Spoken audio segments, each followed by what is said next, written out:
Folks, this is Lorraine and Lewis coming to you again from beautiful Kauai.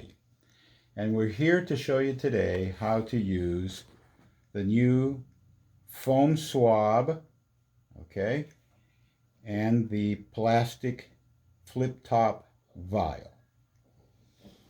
This is one unit that is the vial and the cap at the same time. Okay? What you're going to get from us is probably going to look like this. It's called the 5-pack, and it has 5 foam swabs. It has 5 plastic vials inside another little Ziploc bag, and the 5 single-use lancets. Okay? And you can order these from us. Okay. So I've prepared here a little work area. I have the wooden base that comes with our systems and also ships from us. I've placed a little plastic vial inside the hole. I've got the little foam swab ready there. Okay. I've got my grain alcohol, 95% grain alcohol in the little dropper bottle. The wood base and the dropper bottle come as a little kit from us. And then here is the single-use lancet, okay? And this has been completely sterilized because it's gonna prick into your finger, all right? I'm gonna show you how to use this. I'm gonna do it on myself, and hopefully that will encourage you that it's not that difficult to do. Okay, with regards to the wood base and the dropper bottle, we obtained our own grain alcohol. You're going to have to do the same thing.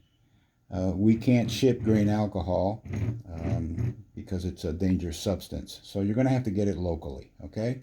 And we have a document on our website that explains to you what to get and what the alternatives are. If you have any questions, just contact us. All right. The other thing that you're going to want to have close by is either a pair of shears. That's a scissors on steroids, or this that I use almost all the time, which is a small diagonal cutter.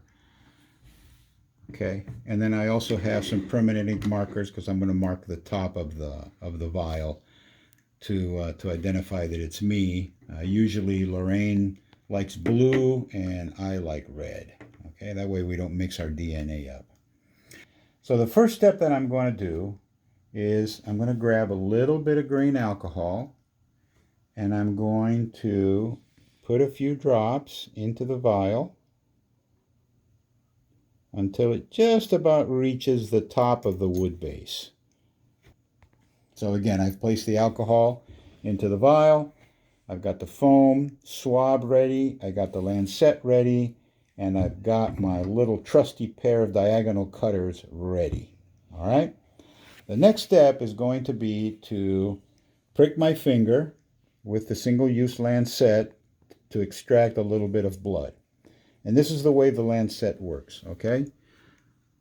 I grab the little gray part here, the little gray tab, and I turn it a couple of times, and it'll pop out. Did you see how it popped out? I'll turn it a few more times, and I'll pull it out, okay? And now the lancet is ready to use, okay? You can see the little rough edges, the little dimples, okay? That's going to trick my brain into not feeling the prick as bad. These are really good single-use lancets, okay? Okay, so I'm going to use this finger, right? Because it's easier for me to do it when I'm doing it on myself. If somebody else were doing this for you, all right, you would probably want to use this finger, all right, because the tissue here is a little bit softer, all right? But I'm going to go ahead and use this one. Again, you know, you have all these choices. Okay, so when I use the lancet, I'm not going to apply it to the actual fingerprint, and I'm not going to apply it here to the side. It's somewhere in between the actual fingerprint, okay, in the side, you know, just like right there, okay? Okay, there we go. And you pushed on that. Yes, I pushed on the little lever. All right, okay. So I got the blood coming out. And I'm going to soak it up with the foam swab. And I'm going to make sure that I drench the foam swab completely with blood. Okay, that looks pretty good. I'm going to make sure it's nice and wet. Okay. All right, and now I'm going to insert the swab into the vial. I'm going to push it all the way down to the bottom, and I'm going to push with a little bit of force. Okay, I'm going to clean my finger here, just really quick. All right, see the bleeding stopped. And what we have now, and you're not going to pull this out, but I'm going to show you here what it looks like. That's the swab at the very bottom of the vial. Okay, and there's a little bit of grain alcohol that's come up about halfway. All right, I'm going to make sure it's nice and at the bottom, and I'm going to cut the little handle of the swab off with the cutter. Okay, and there we go. All right, and the swab might want to come back up again, as you can see there. What we're going to do is we're going to put a little bit more alcohol. You can see how it's filling up there.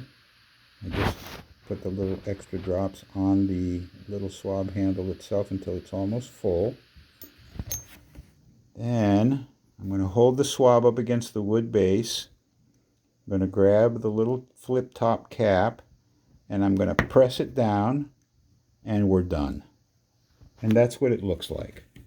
Okay? The tip of the swab is at the bottom with the blood.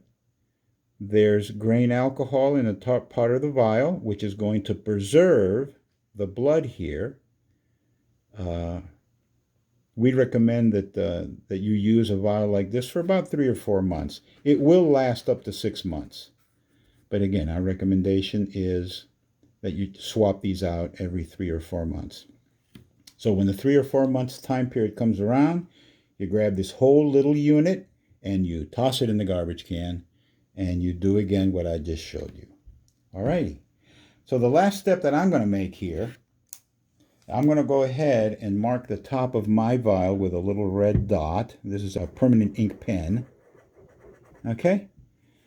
So that way I know that one's mine, and I can distinguish mine from Lorraine's, which is, going to be blue. All right. Thank you very much, and God bless you.